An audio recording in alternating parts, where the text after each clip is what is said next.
자주포가 호주 육군 자주포 획득 사업의 단독 후보 기종으로 선정되었다고 밝혔습니다. 내년쯤에 양산 계약이 체결될 것으로 보이는데 1조 원 정도의 규모가 될 것으로 보고 있습니다.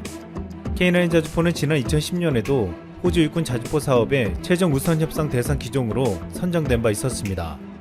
하지만 호주 정부가 2012년 국방 예산 삭감을 이유로 자주포 사업을 중단하면서 K9 자주포 수출이 무산되었습니다.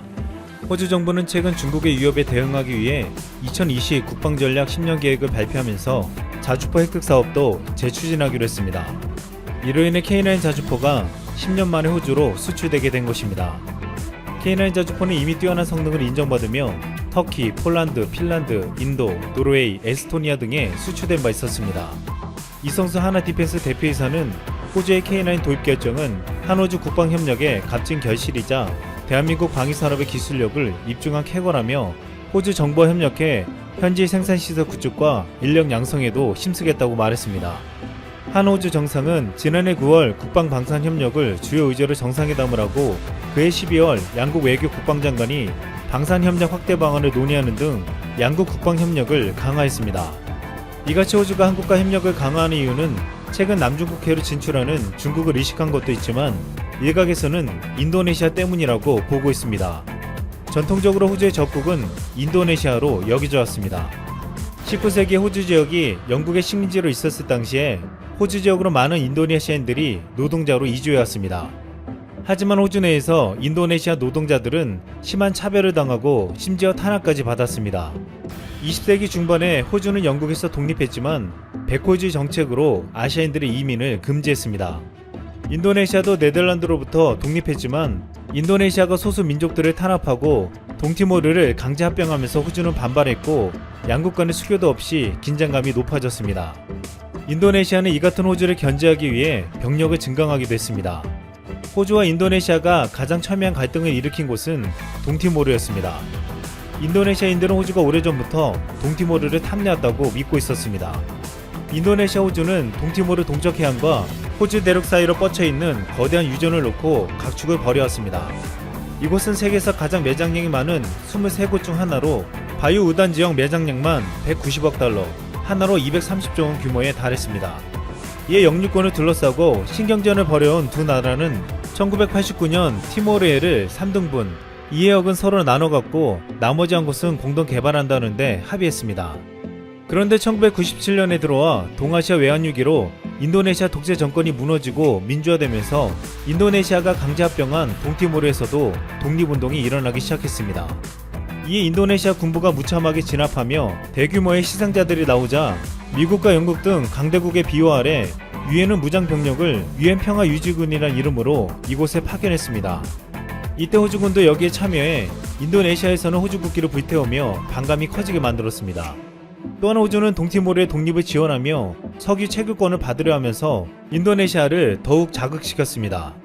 결국 동티모르는 1999년 8월 30일 유엔의 관리하에 주민투표로 독립하게 되었습니다. 호주와 인도네시아 간의 갈등은 영유권에서도 이어졌습니다. 인도네시아에 인접해 있으면서 과거 식민지배 유산으로 호주가 지배하고 있는 애시미어 암초와 텔보트 제도, 크리스마스 섬도 겉으로는 드러나지 않은 양국 간의 신경전이 벌어지고 있습니다. 한때 호주가 난민과 이민 정책을 엄격히 시행하자 인도네시아 보수 진영에서는 수천 년부터 이 암초를 고기잡이 터전로로 이용해온 인도네시아가 영유권을 주장해야 한다고 목소리를 높이기도 했습니다. 이런 갈등이 벌어지면서 인도네시아는 열심히 군비 증강에 나섰습니다. 자신들의 힘이 약해서 동티모르를 빼앗겠다는 생각도 있었지만 호주와 중국 등 주변국들의 위협에도 맞서 대응하겠다는 것이었습니다. 그런데 인도네시아가 군사력을 증강시키기 위해 손을 내민 곳은 한국이었습니다. 인도네시아는 전 세계에서 한국 무기를 가장 많이 수입하는 1위 국가로 한국의 T-50 고등훈련기 16대, 잠수함 3척, KT-1 항공기, 지대공 미사일 신군까지 폭발적으로 우리 무기들을 도입했습니다. 2019년에는 잠수함 3척을 추가 주문하기도 했습니다. 이전까지 인도네시아는 잠수함을 2기를 보유하고 있어 6기를 가지고 있는 호주에 밀렸지만 한국으로부터 잠수함 3기를 도입하고 3기를 추가 도입할 예정이어서 한국으로 인해 호주를 압도하게 되었습니다. 또한 이런 무기 수입에 이어 한국행 전투기 KF-X를 공동 개발하는 관계로까지 발전하게 되었습니다. 인도네시아는 2020년 미국 글로벌 파이어파워에서 발표한 국방력 순위에서 16위로 꾸준히 동남아에서 가장 높은 순위를 유지하며 19위를 차지한 호주보다도 강력한 모습을 보여주고 있습니다. 이렇게 한국의 무기를 적극적으로 수입해 군사력을 증강시키는 인도네시아를 보면서 호주는 뒤늦게 한국과의 적극적인 협력에 나선 것으로 보이고 있습니다. 한국산 무기는 훌륭한 성능을 가지면서도 가격 경쟁력이 높아 최고의 가성비를 자랑하기 때문에 호주가 군사력을 빠르고 효율적으로 증강시키는데 큰 도움을 줄 것으로 예상하고 있습니다. 반면 인도네시아는 KF-X 사업에서 분담금을 제대로 내지 않아 KF-X 개발에 지장을 주며 실망감을 안겨주고 있습니다.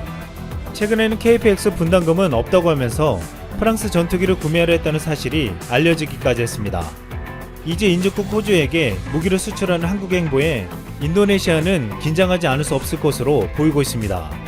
국내 일각에서는 오래전부터 신뢰를 잃은 인도네시아에게 더 이상 무기를 팔지 말라는 목소리까지 나오고 있습니다. 한국의 무기는 앞으로 아시아를 넘어 호주와 유럽 등 전 세계에 수출되며 그 위력을 더욱더 드러낼 전망입니다. 그런데 10년간 230조를 쏟아부어 군 현대화를 이루겠다는 호주의 계획에 의문이 제기되는 부분이 있습니다. 섬날에는 호주가 군함이나 전투기가 아닌 K9 자주포와 레드백 장갑차 등 육군 전력을 강화하는 것 때문입니다. 오세니아 대륙에 자리 잡은 호주는 주변이 바다로 둘러싸여 있고 과거 2차 세계대전 당시 일본을 빼놓고는 호주 본토를 노렸던 국가는 없었습니다.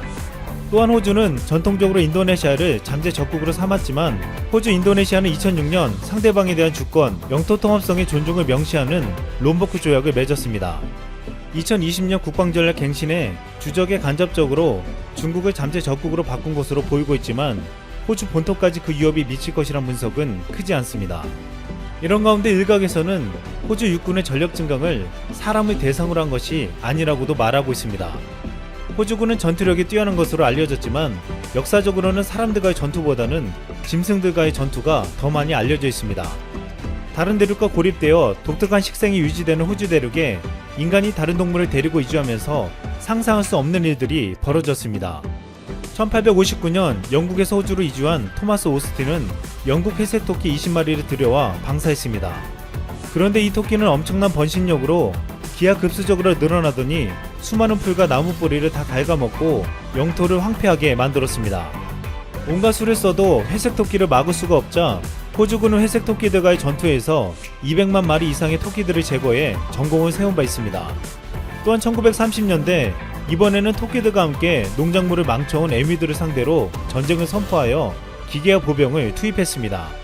이 전쟁은 세상에서 가장 황당한 전쟁으로 손꼽히는 군사작전으로 많은 수의 에미를 제거했지만 구독과 좋아요는 큰 힘이 됩니다.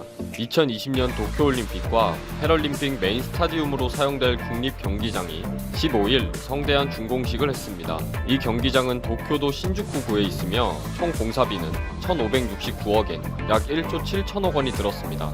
아베가 직접 완벽하다고 자랑했는데 과연 그럴까요? 도쿄올림픽은 방사능과 핵 폐기물 문제, 더위, 환경 문제, 교통, 운영상의 문제 등 많은 문제점을 그냥 무시하고 밀어붙이고 있기 때문에 국내외에서 많은 비난을 받고 있습니다. 올림픽을 유치할 때 7천억엔, 한화 7조 5천억 원의 비용으로 대회를 치르겠다고 했지만 현재는 약 3조엔, 한화 32조 원으로 약 5배 가까이 늘어날 것으로 보고 있습니다. 아베 정부가 숨겨놓은 지출도 많다고 보고 있기 때문에 2016년 브라질 리우 올림픽이 엄청난 후유증을 겪고 있는 것처럼 일본에서도 많은 걱정을 하고 있습니다. 개인적으로 경제적인 후유증보다 더 큰 것이 방사능 후유증과 더위에 대한 대책, 수많은 과대 포장과 거짓으로 일본의 실체가 계속 이슈화될 것으로 봅니다. 이번 영상에서는 새로 지은 국립경기장이 도쿄올림픽의 재앙의 상징이 될 것으로 보는 문제점을 종합적으로 정리해보려고 합니다. 먼저 첫 번째로 자하 하디드가 국립경기장의 설계 표절을 용서하지 않을 것입니다. 우리나라의 동대문 디자인 플라자, DDP도 설계한 세계적인 건축 설계자인 자하 하디드를 최종 설계자로 뽑은 후 건설 비용이 과다하다고 디자인을 폐기했었죠. 그리고는 일본의 쿠마 겐코의 새로운 디자인을 채택했는데 자하 하디드가 경기장의 내부 설계는 자신의 것을 표절했다는 의혹을 제기했습니다. 특히 자신이 설계한 디자인의 핵심인 원가 절감 방안을 표절했다는 거죠. 강력한 항의에 사실이 아니다, 다르다고만 주장하면서 적극적이고 공개적인 답변도 내놓지 않았던 아베 정부.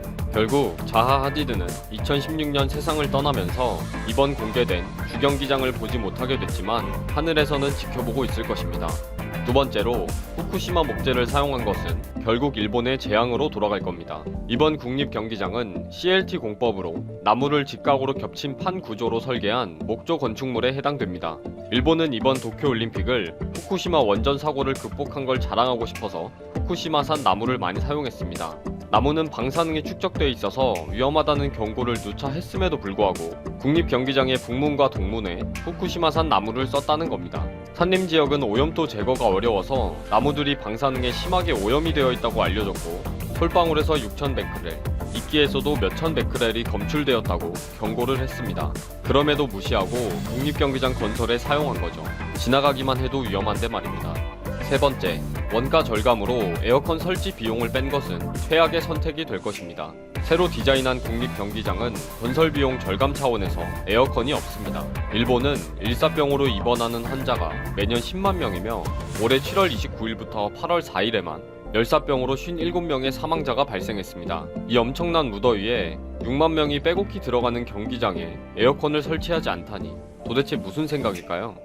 상단에 설치된 큰 천막과 나무 처마 사이로 밖에서 시원한 바람이 불어올 거라는데 무슨 개풀 뜯어먹는 소리인지.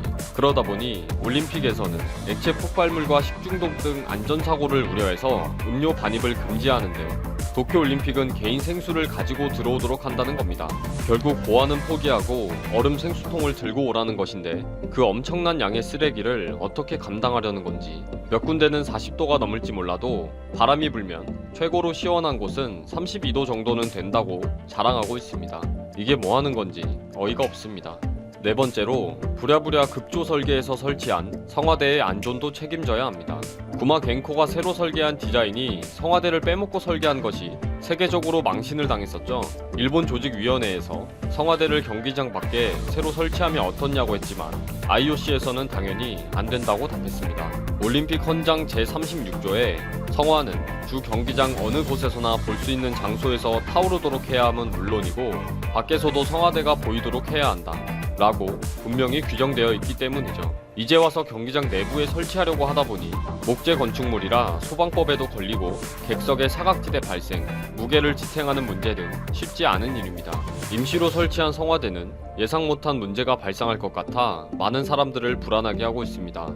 마지막으로 후쿠시마산 식재료로 만든 도시락을 판매하는 것은 범죄입니다. 이미 앞서 말씀드린 대로 후쿠시마 원전 사고를 극복했다고 자랑하는 올림픽을 만들겠다는 계획은 알겠지만 후쿠시마산 식재료를 사용한 도시락을 판매하면 안 되겠죠. 올림픽 주경기장에는 IOC가 인정한 식음료만 판매가 되고 외부 반입이 엄격한데 후쿠시마산 식재료로 만든 도시락을 선택의 여지 없이 먹도록 한다면 범죄입니다. 외부의 우려를 불식시키지도 못하면서 화려한 포장에 가려져 있는 일본의 거짓과 방사능을 먹게 하는 건 아니지 않을까요? 도쿄올림픽은 우길기 응원 문제부터 일본의 국가 품격과 아베 정권의 도덕성이 적나라하게 드러나는 올림픽이 될 것입니다. 물론 그들은 숨기기 급급하겠지만 역사의 또 다른 오점으로 남을 것입니다. 오늘 영상은 여기서 마치겠습니다.